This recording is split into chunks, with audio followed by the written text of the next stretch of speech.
রেস্টুরেন্টের যে সামনের অংশ তা তারা ভাঙচুর করছেন এবং এখানে শত শত জনতা কিন্তু এই ভাঙচুরে অংশ নিয়েছেন এবং আমরা দেখেছি আইনশৃঙ্খলা বাহিনীর সদস্যরাও এখানে আছেন, কিন্তু তারা আসলে নির্বিকার হয়ে শুধু দাঁড়িয়ে আছেন। তাদের কোনো কার্যক্রমও কিন্তু আমাদের চোখে আসলে পড়ছে না। বিভিন্নভাবে বিক্ষুব্ধ জনতারা আসলে ইট পাটকেল ছুটছেন এবং আমরা কিছুক্ষণ আগে কথা বলেছিলাম, তারা যেমনটি আমাদেরকে জানিয়েছেন যে কেএফসি দীর্ঘদিন ধরে ইসরায়েলকে সমর্থন জানিয়ে যাচ্ছে, এই কারণে তারা আসলে খুবই ফেটে পড়েছেন এবং নিশ্চয়ই দেখতে পাচ্ছেন শত শত মানুষ কিন্তু এই কেএফসি ভাঙচুর করছে এবং তারা পুলিশ আমরা এই মুহূর্তে দেখতে পাচ্ছি যে পুলিশ একটু তাদেরকে নিয়ন্ত্রণ করার চেষ্টা করছে। সিলেট কোতোয়ালি থানার একদল পুলিশ এখানে কিছুক্ষণ আগে আসছিল এবং আমরা দেখেছি সিলেট মেট্রোপলিটন পুলিশের বেশ কিছু কর্মকর্তারা এখানে আসছেন এবং বিক্ষুব্ধ জনতাদের আসলে কোনোভাবেই তারা এখানে থামিয়ে রাখতে পারছেন না। ঘণ্টাব্যাপী কিন্তু এই ভাঙচুর চলছে এবং কিছুক্ষণ কিন্তু বিরতি দিয়ে আবারও কিন্তু তারা এই ভাঙচুর চালিয়ে যাচ্ছেন এবং এখানে যারা বিক্ষুব্ধ জনতা রয়েছেন তারা বিভিন্ন ধরনের স্লোগান দিচ্ছেন, একই সাথে কেএফসিকে বুয়া বুয়া বলে তারা স্লোগানও দিয়ে যাচ্ছেন। নিশ্চয়ই দেখতে পাচ্ছেন যে বিক্ষুব্ধ জনতার পুলিশ কিন্তু চেষ্টা করছে, কিন্তু আসলে কেউ কারো কথা যে শুনবে এই পরিস্থিতি না। এখানে যে কোনো ধরনের বড় ধরনের দুর্ঘটনা ঘটতে পারে। যারা পথচারী রয়েছেন তারা খুবই শঙ্কিত অবস্থায় রয়েছেন এবং দুদিকের যান চলাচল বন্ধ হয়ে গেছে। সিলেট নগরীর অন্যতম ব্যস্ত সড়ক হচ্ছে এই চৌহাট্টা সড়ক এবং এখানে সবচেয়ে বেশি বিপণী বিতানগুলো রয়েছে। পাশে কিন্তু গণমাধ্যমের অফিস রয়েছে এবং যেটি ভাঙচুর করা হচ্ছে সেটাও আসলে এই গণমাধ্যম অফিসের ঠিক উল্টো পাশে এবং মানুষ কিন্তু আতঙ্কিত হয়ে পড়ছেন। চারদিকে কিন্তু সড়কও বন্ধ হয়ে গেছে এবং ঢিল ছুটছেন।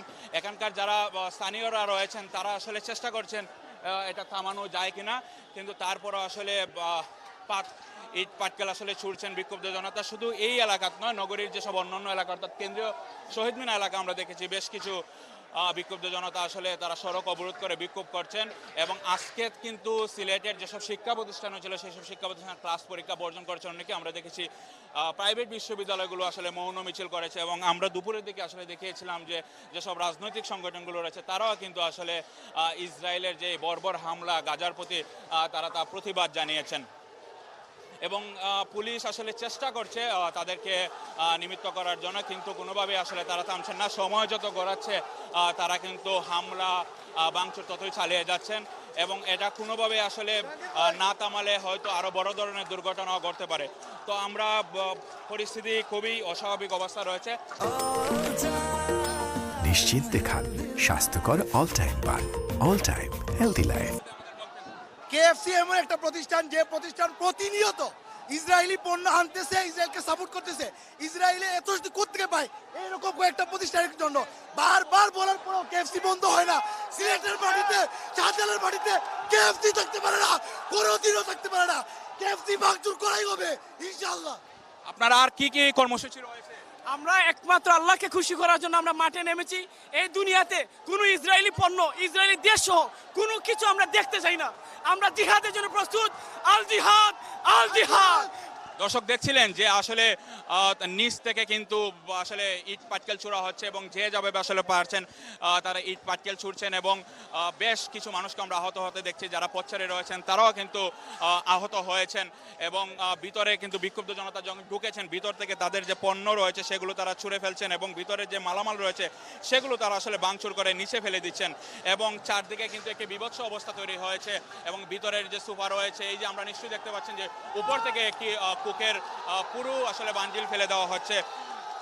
সব মিলে বলা যায় যে এখানে আইন শৃঙ্খলা বাহিনী যারা সদস্য রয়েছেন, আমরা একটু ক্যামেরা পার্সনকে বলবো যে আইন শৃঙ্খলা সদস্য বাহিনীরা কিন্তু এই মূল জায়গা থেকে বের হয় তারা একটি গলিতে আশ্রয় নিয়েছেন এবং তারা আসলে নিরুপায় হয়ে গেছেন যে এখানে আসলে তাদেরও আসলে কিছু করার নাই, তাদের জনবল এখানে কম, এই জন্য তারা আসলে কিছু করতে পারছেন না। আমরা দেখতে পাচ্ছি ভিতর থেকে ফ্রিজ সহ যে গুরুত্বপূর্ণ মালামাল রয়েছে কেএফসি সেগুলো আসলে ভাঙচুর করা হচ্ছে এবং এখানে বেশ কিছু বৈদ্যুতিক তার রয়েছে, সেগুলো যে কোনো সময় আসলে যে কেউ বিদ্যুৎপৃষ্ট হতে পারে বলে আশঙ্কা করা যাচ্ছে।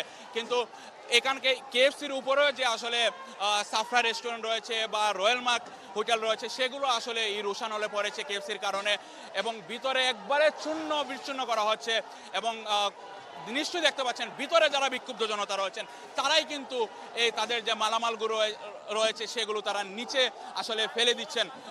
আমরা চ্যানেল 24-এর ক্যামেরায় দেখাচ্ছি এখানকার যে এই দেখেন একটি চেয়ার আমরা দেখতে পাচ্ছি যে এই চেয়ার আসলে বিদ্যুতের তারে ঝুলে গিয়েছে, যে কোনো সময় আসলে এখানে বিদ্যুৎ তাড়িত হয়ে যে কোনো বড় দুর্ঘটনা ঘটতে পারে। এবং মনে হচ্ছে যে উপর থেকে আসলে কেউ যে কাঁচের টুকরোগুলো রয়েছে সেগুলো আসলে ফেলছেন।